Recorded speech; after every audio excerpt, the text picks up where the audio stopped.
when I first came back, I was naive enough to think at that time, after coming out of the NDE and starting to walk again and going home and living my life, I was naive enough to think, okay, this is going to be easy. I get it now. This is going to be so easy.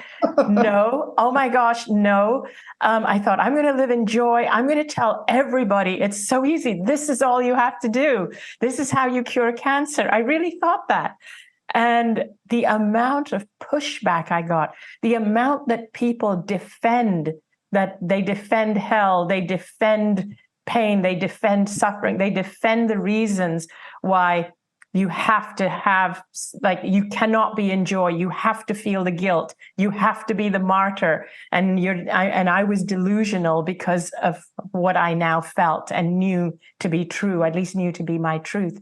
And so I realized that it's because we live in this culture, this paradigm, where the dominant belief system, the dominant driving force for everybody is fear. You know, everybody fears not having enough money, or as opposed to, for example, being passionate about doing work that you love and being rewarded for it. People take jobs out of fear of not having enough money, and they do it just to pay the bills. Right. We have a fear of illness as opposed to a reverence for health and well-being. And you're saying it perfectly, because living in this place, Earth, which does have its resistance, and we do succumb to peer pressure, family, societal pressure, every kind of pressure to, quote, do the right thing, even to our own detriment. It is a fear-based, reactive society. So what I'm hearing you say, and what my guides say, is no, live proactively, go inside, find the passion, find the thing that you're uniquely here to do. It can be anything. If it's uniquely yours, find a way to do it, because it brings such wholeness and peace and subtle sense of joy from the inside. Proactively raise your frequency, so to speak. I don't even like using that word, but you are proactively raising your frequencies by simply choosing to live out of fear and stand in yourself. And expand on that a little bit, because most people watching have had to make these little deals with the devil to get by, and we all have. Yes. But let's talk about it. You're in a world that requires this ridiculous monetary system. So we have to find ways to get digits of currency to pay for food and shelter and everything. So talk about how one works through and around that to be able to still live fearlessly and enjoy. Okay, so the first thing is to recognize that we live in a scarcity system, and that is not aligned with truth. So what do I mean by that? Let me break it down. From the time we are little, we are taught that there isn't enough to go around, which makes us very competitive.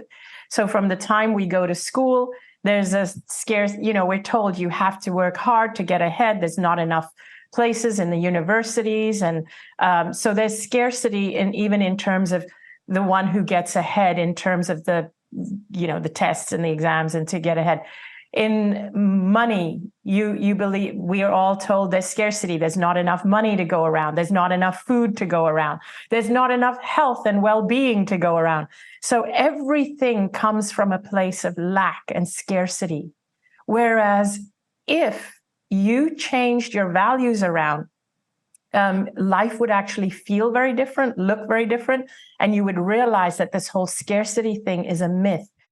I hope you're enjoying this video, because if you are, there are dozens more like it on my site, all supported by people like you. So if you'd like to keep this work rolling in and join our community, just click on the Patreon button at reginameredith.com. That also gives you access to insider commentary, my live book club, and other live events with special guests. So join in. Thanks. Every day, as you tune into the TV and listen to mainstream media, and as you go to school, your education system, the governments, the medical system, all of them are operating on scarcity. And what this means is, for example, even our healthcare system puts money before health. And so because it puts money before health, illness makes more money than health does, so the focus is on illness, and so that's what gets fed to us. So basically, we are living and believing in and using as our main values certain criteria and values that are not based on truth. And I mean real truth, higher truth, truth of our soul. The second thing I would want people to know or be aware of is that your soul is your infinite self. And it is here at this point in time in this physical body, but this is only part of the journey. It has lived many lives, and this soul carries with it the experience of all its lives. And so this is just one section of the journey. When your soul came into this life, it came here with certain intentions and to fulfill certain purposes.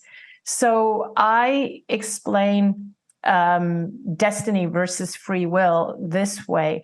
That your soul came with certain intentions. It was like, oh, I'm going to come here to do this, to elevate the planet by being a whatever, a speaker, an inspirational speaker, a teacher, an author, an artist, or I want to build conscious businesses and I want to help people to earn more money so they won't suffer. You come with these intentions, but you have the free will as to whether to fulfill your intentions or not.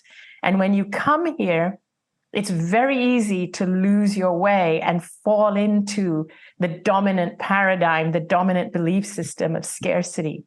But my purpose here is to remind you all the time that your soul did not actually sign up to fall for that belief system. It came here to change that. But what has happened is because this was the system that was built from many years ago, it's never changed, it's gone off kilter.